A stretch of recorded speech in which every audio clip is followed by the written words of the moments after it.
It's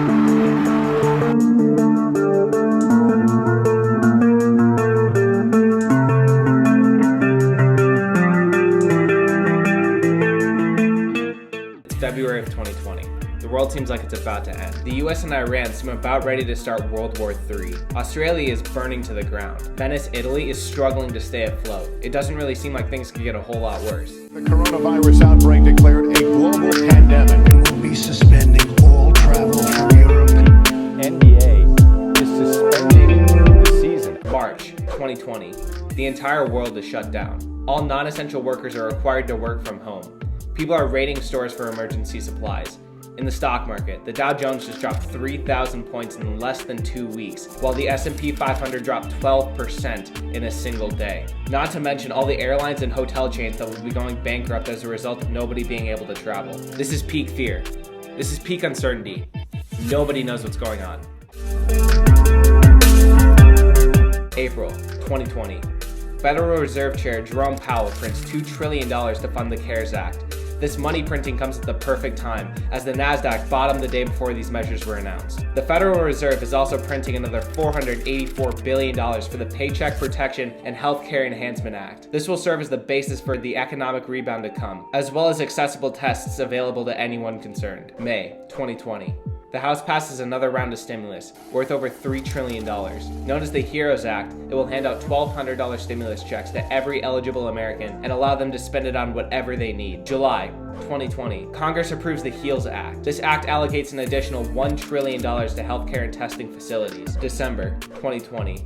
Another $900 billion stimulus. This will give additional unemployment benefits and give lower income individuals $600 stimulus checks. Let's put all this money printing into context. This is how much the United States spent on the military in the year of 2019. This is how much the 2009 American Recovery and Reinvestment Act costs. This bill served as the main government spending to get the US out of the 2008 financial crisis. And this is the total amount generated by the US government in 2019. This line, the biggest one, is how much the United States spent on these relief packages. Between the legislative branch and the Federal Reserve, the US has spent over $7 trillion in less than 1 year to stimulate the economy. This isn't even taking into account interest rates going to an all-time low, civil unrest, or supply chain disruption. Despite all of these issues, nearly every single investment has seen extraordinary returns in the year of 2020. The NASDAQ, the stock exchange holding the biggest tech companies in the world, including Apple, Facebook, Google, and Amazon, went up a massive 43.6% over the course of 2020. This is the largest year-over-year gain in the history of the exchange. Housing prices rose an average of 15% across the nation,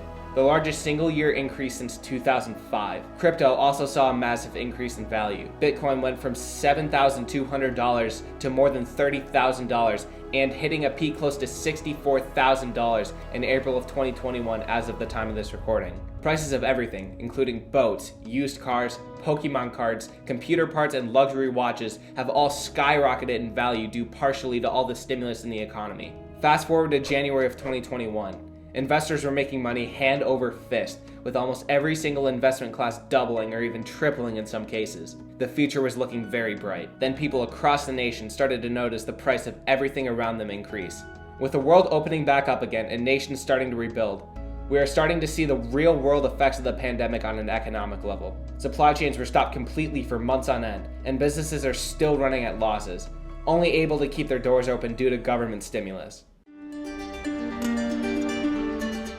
Massive travel-reliant companies are running at huge losses. Boeing, a very stable and consistent company, reported a net loss of over $500 million in the first quarter of 2021 alone. Carnival Cruise Lines hasn't been able to provide any cruises for almost a year, and Hilton Hotel and Suites had their revenue cut in half in the year of 2020. Nearly 100,000 established businesses closed their doors in the year of 2020. This includes retail giants like JCPenney, Tailored Brands, and Guitar Center, but most of these businesses were small ones.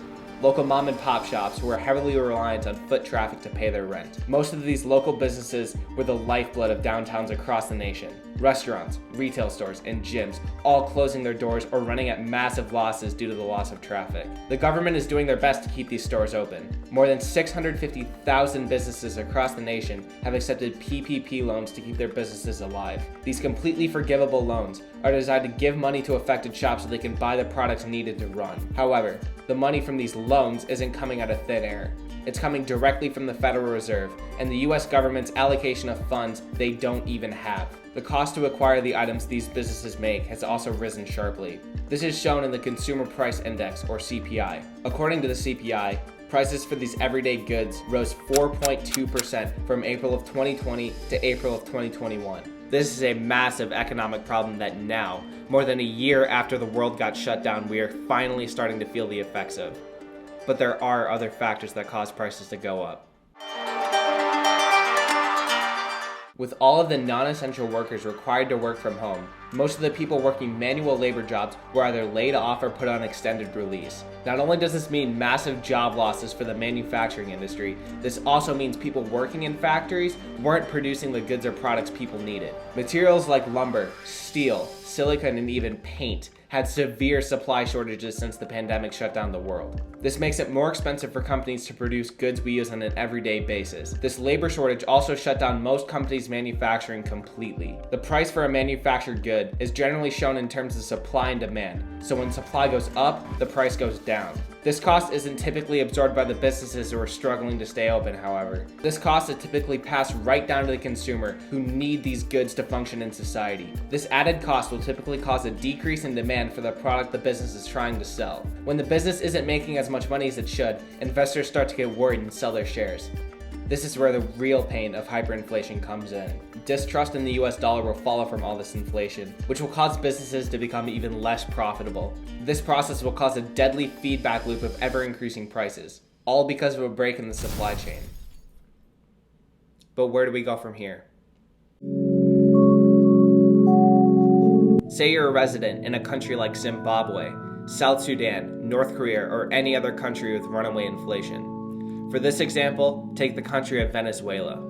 It's 2015. Considering it costs roughly $4,500 US per year to live in Venezuela, your $250,000 US looks like it will last far beyond your years. Fast forward 5.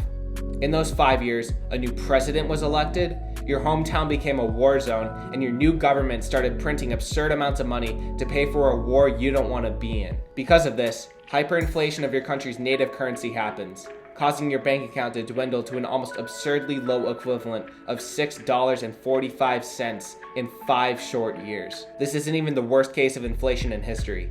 Germany, after World War I, tried to print their way out of a recession.